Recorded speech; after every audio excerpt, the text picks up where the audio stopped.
Hey everyone, welcome back to our C sharp programming language part 1। यहाँ पे जानेंगे कि व्हाट इज़ सी शार्प और इसका यूज़ क्यों और कहाँ किया जाता है। तो इस प्रोग्रामिंग लैंग्वेज को बेसिकली बनाया है माइक्रोसॉफ्ट कंपनी ने। और C sharp is the most popular programming language for the dot net platform.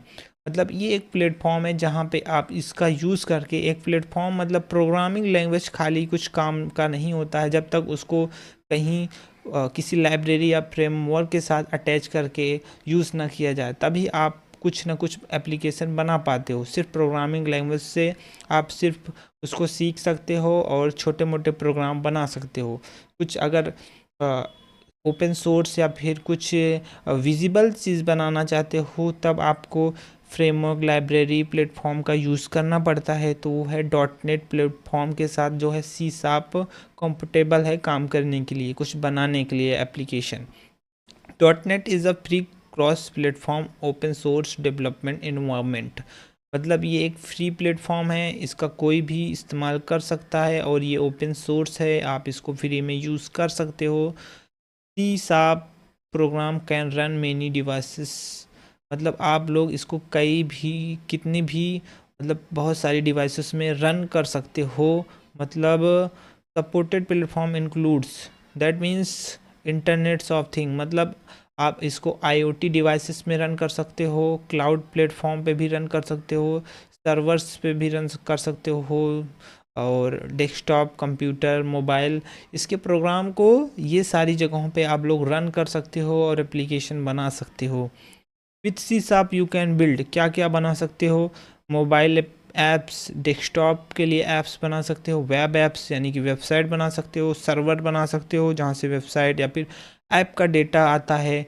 और इसके साथ आप लोग मेनली यहाँ पे आप इसके साथ गेम डेवलपमेंट भी कर सकते हो, और इसके साथ ही किया जाता है। ज़्यादातर गेम जो बनते हैं वो इसी के साथ बनाए जाते हैं। यहाँ पे मेंशन करना हम बस भूल गए, नहीं तो वो हमारा पॉइंट पहला ही होता। These are follow modern programming standards and it is widely used in industry। जो इसका जो प्रोग्राम होता है, इसकी जो एप्लीकेशन जो बनते हैं इसका यूज़ करके ज़्यादातर इंडस्ट्री और बड़ी बड़ी कंपनियां यूज़ करती हैं। तो ये जॉब के हिसाब से परफेक्ट होता है।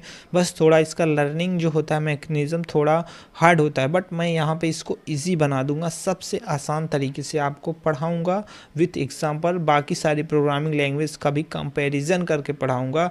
इसमें चीज़ें क्लास बेस होती हैं, इस यहाँ पे क्लास बनते हैं, ब्लूप्रिंट बनते हैं, फिर यहाँ पे चीज़ें होती हैं। और यहाँ पे जो कि जैसे कि नोड जेएस, जावास्क्रिप्ट, ये चीज़ें थोड़ी आसान होती है, तो इसके पीछे बहुत सारे लोग भाग रहे हैं। भले ही इसके अंदर जॉब ज़्यादा ना हो सी शार्प यानी डॉट नेट के अंदर, बट जो जॉब हैं उसके लिए कैंडिडेट अवेलेबल नहीं रहते हैं। तो अगर आपने इसको सीख लिया तो आपको जॉब मिलने से कोई भी नहीं रोक सकता, आपको जॉब मिल जाएगी 100%, मैं श्योरिटी के साथ कहता हूँ। और इसको कोई स्टूडेंट नहीं सीखता है जल्दी, क्योंकि इसके बारे में मुझे बहुत बाद में पता चला, जब 2-3 साल हो गया प्रोग्रामिंग करके, तब मुझे इसके बारे में पता चला कि ऐसा भी होता है। क्योंकि मैं जब जॉब सर्च कर रहा था तो इसका डॉट नेट का ऑप्शन आ रहा था, और मुझे पहले थोड़ा बहुत पता था कि होता है, बट ये पता था कि पेड है ये, बट बाद में पता चला कि जो कंपनीज में यूज़ होता है जिस टाइप का एप्लीकेशन, वो इसका जो फ्री वर्जन होता है, फ्री में होता है। जैसे कि ये dot net free cross platform में, मतलब ओपन सोर्स हो गया है और काफ़ी टाइम से हुआ है। आई होप ये इंट्रोडक्शन पता हो गया होगा। अगर और भी चीज़ें आपको रिसर्च करनी है, जैसे कि कब बना, किस व्यक्ति ने बनाया और किस पर्पस से ये डेवलप हुआ, तो वो आप गूगल में पूछ लो, 1-2 लाइन में आपको आंसर मिल जाएगा। अगले पार्ट में हम लोग इंस्टॉलेशन और वीएस कोड के अंदर कैसे कोड को राइट करते हैं वो भी बात करेंगे। और मैं आपको इसका जो विजुअल एडिटर होता है, बेसिकली जो मेनली सी शार्प इन्वायरमेंट के लिए होता है, डॉट नेट डेवलपमेंट के लिए, उसके बारे में बात करेंगे। माइक्रोसॉफ्ट का इन्वायरमेंट, वहाँ पे भी हम आपको प्रोजेक्ट को दिखाएंगे, कोड लिख के। वहाँ पे क्या होता है, वीएस कोड, दोनों में एक ही चीज़ें होती है, बस वहाँ पे थोड़ा यूआई के थ्रू चीज़ों को कंट्रोल करने का मौका मिलता है। आई होप ये चीज़ समझ में आई होगी। तो अगर चैनल पे नए हो तो सब्सक्राइब करना मत भूलिएगा। अगले पार्ट में फिर से मिलते हैं। Bye bye.